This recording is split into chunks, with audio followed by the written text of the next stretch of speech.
കയ്യിൽ 200 രൂപ വെച്ചോണ്ട് നിനക്ക് 2 ലക്ഷം രൂപ കടം വേണോ അല്ലേ? സമ്മതിച്ചടാ. ഈ അവസ്ഥയിൽ നീ ഒരുത്തിനോടും കടം ചോദിക്കരുത്. കാരണം തരില്ല. നീ ഫോൺ വെച്ചേ. അളിയോ, നീ ഇങ്ങോട്ടേക്ക് പോണേ? നീ ഇപ്പൊ ആരോടോ ഫോണിലൂടെ പറഞ്ഞ കാര്യത്തിന് വേണ്ടി തന്നെയാ ഞാനും വന്നത്. 2 ലക്ഷം നിനക്കും വേണോ? മന്ദണ്ടായതുകൊണ്ട്. ആ തെണ്ടിയോട് പറഞ്ഞ പോലെ ഞാൻ നിന്നോട് പറയൂ. നീ ഒന്നിരുന്നേ. സംഭവം എന്താ വെച്ചാ അടുത്ത ആഴ്ച ചെന്നൈയിൽ വലിയൊരു കല്യാണം നടക്കാൻ പോവാ. വെക്ക്. എന്റെ സ്റ്റാഫ്സ് ഒക്കെ അവിടെ ഉണ്ട്. എന്നാലും നീ അവരെ ഒന്ന് വാച്ച് ചെയ്യണം. അതായത് കോളേജിലും ഹോസ്റ്റലിലും ഒക്കെ നീ ഞങ്ങളെ വാച്ച് ചെയ്തില്ലേ, അതുപോലെ. മതിയാ? ഓക്കെ. അതുപോലെ പെമ്പിള്ളേരൊക്കെ ഒന്ന് നോക്കിക്കോണം. അല്ല, കോളേജിലെ പെമ്പിള്ളേരൊക്കെ എങ്ങനെ നോക്കണമെന്ന് നിനക്ക് അറിയാലോ. മതിയോ? ഓക്കെ. ഇവനൊന്നും മറന്നിട്ടില്ല. ആദ്യം റിസപ്ഷൻ, പിന്നെ പാർട്ടി, എല്ലാം കൂതരായി വെള്ളം അടിച്ച് 3 ദിവസം കൊണ്ട് ആ പരിപാടി അങ്ങ് തീരും. ഈ നാറ്റക്കേസ് നോക്കി നടത്താൻ വേണ്ടി നമുക്ക് വലിയൊരു എമൗണ്ട് കിട്ടും. മൊത്തം പേയ്മെന്റ് 10 ലക്ഷം. അതിൽ 5 നീ എടുത്തോ, 5 ഞാൻ എടുത്തോളാം. ഓക്കെ ആണല്ലോ?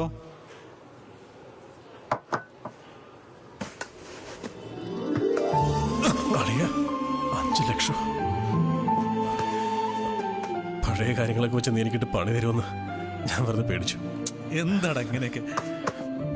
ഫ്രണ്ട്ഷിപ്പാടാ. ജീവൻ വേണമെങ്കിൽ കൊടുക്കും. നീ നേരെ അങ്ങ് വിട്ടോ. അടിച്ച് പൊളിക്കടാ. താങ്ക് യുടാ. എന്താ മിസ്റ്റർ പൊന്നൻ, എന്താ തന്റെ പ്രശ്നം? ഇവിടെ ഒന്നും മാറിയിട്ടില്ലല്ലോ. ഇതിൽ കൂടുതൽ എന്തോന്ന് മാറാൻ? പല സൈസ് മണ്ടന്മാരെ കണ്ടിട്ടുണ്ട്, പക്ഷെ ഇതുപോലൊരു മണ്ടനെ ആദ്യമായിട്ടാണ് കാണുന്നത്. എന്താ ഇപ്പൊ നമുക്കൊരു കുറവ്?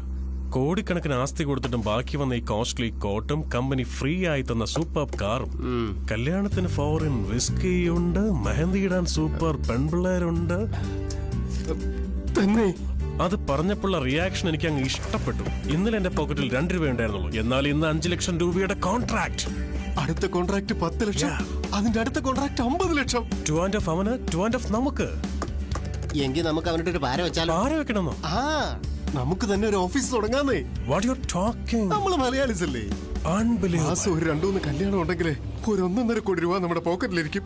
അങ്ങനെ അവനെ കുത്തുപാള എടുപ്പിച്ച് നമുക്ക് നന്നാവാന്നേ. കഴുത്തിലേക്ക് ഇട്ട് തന്നൂടെ? മിസ്റ്റർ പൊന്നൻ, ജോലി മാത്രം ശ്രദ്ധിക്കുക. എന്താന്നടേ ഇങ്ങനത്തെ വലിയ കല്യാണം ഒരു 20 എണ്ണം നടത്തിയാ മാസം 1 കോടി കിട്ടും. നാട്ടുകാരുടെ കല്യാണം നടത്തി പഠിച്ചാ സ്വന്തം കല്യാണം ഫ്രീ ആയിട്ട് നടത്താം. നമ്മുടെ റൂം അടുത്തടുത്ത് തന്നെ. നീയുമായിട്ട് നിശ്ചയം നടത്തി മുടങ്ങിപ്പോയ പെങ്കൊച്ചിന്റെ പേരെന്തുവാ? പല്ലവി കൊലസാനി നട. ഏതോ ഒരു കൊലസാമി. നീ ഒരു കോടീശ്വരനായി അവിടെ വീടിന് മുമ്പിൽ പോണം. എടാ, അവൾ അത് കണ്ട് താഴെ ഇറങ്ങി വന്നിട്ട്, അയ്യോ ഇത്രയും വലിയൊരു കോടീശ്വരനെയാണോ ഞാൻ കൈവിട്ട് കളഞ്ഞതെന്ന് ഓർത്ത് അവിടെ കണ്ണീന്ന് കണ്ണീര് ധാരധാരയായിട്ട് കണ്ണീര് ഒഴുകി ഒഴുകി ഒഴുകി. അതെ, അവളുടെ പേരെന്താന്നാ പറഞ്ഞേ? പല്ലവി കൊലസാനി ഒരു തവണ പറഞ്ഞില്ലേ? അതെ, ആദ്യം പി, അത് കഴിഞ്ഞ് കെ, അങ്ങനെയല്ലേ? പല്ലവി കൊലസാനിക്ക് പി കഴിഞ്ഞ പിന്നെ പല്ലവി കൊലസാനി, പല്ലവി കൊലസാനി, പല്ലവി കൊലസാനി. എന്ത് പണിയാണോ നീ കാണിച്ചത്? അവളുടെ അപ്പന്റെ വാക്കുകിട്ട് എന്നെ വിട്ടിട്ട് പോയവളുടെ കല്യാണത്തിന് നീ എന്നെ തന്നെ പറഞ്ഞ് വിട്ടുകളഞ്ഞല്ലോടാ. എന്താടേ ബോർഡ് കണ്ടല്ലേ? ഞാനിപ്പൊ തന്നെ പുറപ്പെടാ. 5 ലക്ഷമാണോ? വണ്ടി ബ്രേക്ക് ഡൗൺ ആയ? ഇത്രയും കാശ് നീ എവിടെ നിന്ന് ഉണ്ടാക്കുമെന്ന് ആലോചിക്കും. ഇങ്ങോട്ടാ പോടാ. 8ന്റെ പണിയാണ് തന്നത്. കോളേജിൽ പഠിക്കുമ്പോ ഞാൻ 3 വർഷം പൂവും കൊണ്ട് പുറകെ നടന്ന പെണ്ണിനെ നീയെ കണ്ണേ ചക്കരയെന്നും പറഞ്ഞ് തട്ടിയെടുത്ത് എന്റെ പ്രേമത്തിൽ ആണി ഇറക്കിയവനാ. പോരാത്തതിന് അവളോടൊപ്പം ട്രിവാൻഡ്രം ലോഡ്ജ് പടം കാണാൻ കൂട്ടിക്കൊണ്ടുപോയിട്ട് ഇന്റർവെല്ലിൽ നീ എന്നെ വെളിയിൽ ഇറക്കിയവനാ. അതൊന്നും ഞാൻ മറന്നിട്ടില്ലടാ. എല്ലാം മറന്നല്ലേ നീ പറഞ്ഞത്? കോത്താഴത്തി പറഞ്ഞാ മതി. Revenge is revenge. നാളെ അവളുടെ കല്യാണമാ. മോൻ അവളുടെ മുറി ചെന്ന് ആദ്യ രാത്രിക്കുള്ള അറേഞ്ച്മെന്റ് ചെയ്യും. നീ തന്ന ആണി മറക്കില്ലടാ. വെച്ചിട്ട് പോടാ. എവക്ക് കല്യാണം? അതിന് ഇത്രയും വലിയ ഡെക്കറേഷൻ? നിന്റെ വീടിന് മുമ്പിൽ ഞാൻ ഡാൻസ് കളിക്കൂല, നിന്റെ കല്യാണത്തിന് വേണം ഡാൻസ് കളിക്കാം എന്നല്ലേ? നീ ഒരു അക്ഷരം മിണ്ടിയാണ്.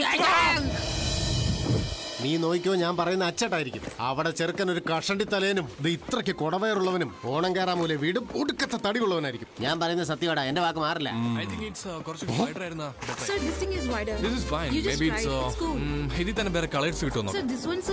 ഒരുപക്ഷെ ഇവൻ തന്നെയാണോ ലെവൻ?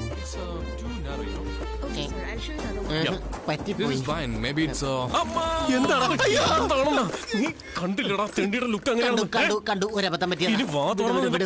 ഞാനൊന്ന് പറയട്ടെ, ഒരു മിനിറ്റ്. അളിയാ, ഷാറൂഖ് ഖാൻ വലിയ സൂപ്പർ സ്റ്റാർ ആയിരിക്കാം, എന്നാൽ കാജോളിന്റെ മനസ്സിൽ അജയ് ദേവ്ഗൺ ആയിരുന്നല്ലോ. അതുപോലെ അവളുടെ മനസ്സിൽ നീ മാത്രമായിരിക്കും അളിയാ.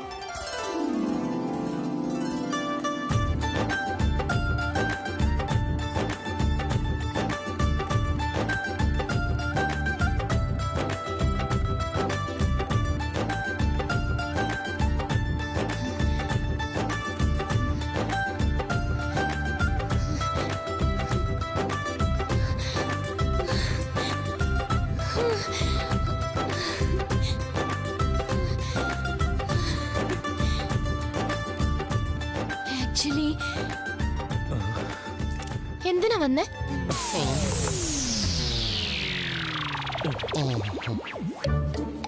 അതെ, എപ്പോ ഒന്നും ചോദിച്ചതാ. ടങ് സ്ലിപ്പായി എന്തിനാ വന്നേന്നായതാ.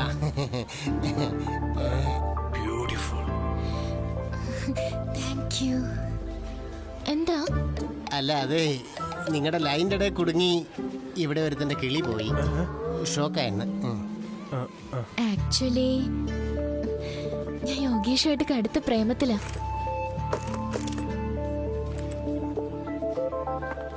ബൈ. നീ എന്തീ തപ്പന്ന്? ഞാൻ ശരി ശരി പറഞ്ഞേക്കാം. പിന്നെ ഞാൻ പിന്നെ അങ്ങോട്ട് വിളിച്ചോളാം. എന്താ ഇത്? Cutting sir. എന്തിനാ? Cleaning sir. ഇതെന്തിനാന്നല്ല, താൻ ഇവിടെ എന്തിനാന്നാ? നിന്നെ ഇങ്ങോട്ട് കെട്ടിയെടുക്കാൻ ഇവിടെ ആരാ പറഞ്ഞേ? Event management sir. 10 ലക്ഷം രൂപ കൊടുത്താൽ നിന്നെ ഇങ്ങോട്ട് അയച്ചിരിക്കുകയാണ്. 5 അവനും 5 എനിക്കോ. നിന്റെയൊക്കെ പാർട്ട്ണർഷിപ്പിന്റെ കാര്യം എനിക്ക് അറിയണ്ട. ഇപ്പൊ ഇവിടുന്ന് പൊയ്ക്കോ, ഞാൻ വേറെ ആരെങ്കിലും നോക്കിക്കോളാം. ഓക്കെ. അങ്ങോട്ട് എവിടെയാ പോകുന്നേ? വഴി ഇങ്ങോട്ടാ. പക്ഷെ കിട്ടാൻ പോകുന്ന ചെക്കൻ അവിടെയല്ലേ സാർ നിൽക്കുന്നത്? എന്ന് വെച്ചാ? അതായത് എന്റെ ഡാഡി മരിച്ചപ്പോ പ്രോപ്പർട്ടീസ് എല്ലാം പോയെന്ന് പറഞ്ഞ് എൻഗേജ്മെന്റ് ക്യാൻസൽ ചെയ്ത് പല്ലവിയെ വിളിച്ച് നിങ്ങൾ പോയ കാര്യം യോഗേഷിനോട് ഞാൻ പറഞ്ഞില്ലെങ്കിൽ അത് വളരെ മോശമായി പോവില്ല അങ്കിൾ. എന്താ എന്താ? ആളിയാ, എന്റെ മരുമോൾക്ക് ഇതുവരെ ഒരു പെണ്ണ് കാണൽ ചടങ്ങ് പോലും നടന്നിട്ടില്ല. ആ, എന്റെ മോൻ അവളെ ഇഷ്ടപ്പെടാനുള്ള കാരണം തന്നെ അതാ. അത് കൊള്ളാം. എനിക്ക് അവനെ കുറിച്ച് നന്നായിട്ട് അറിയാം. എല്ലാത്തിലും അവന് ഫസ്റ്റാ വേണ്ടത്. ഈശ്വര, ഈ സമയം ജ്യൂസ് കഴിക്കാനുള്ളതാ. താൻ വന്നേ. അളിയൻ കൃത്യനിഷ്ഠ ഒരു ശീലമാക്കിയിരിക്കുക. ഞാൻ നിക്കണോ അതോ പോണോ? നിക്കാം. അങ്കിളിന് ഇത്ര ചുരുങ്ങിയ സമയം കൊണ്ട് ഇത്ര അത്ഭുതകരമായ മാറ്റം സംഭവിക്കുന്ന ഒരിക്കലും ഞാൻ വിചാരിച്ചില്ല അങ്കിൾ.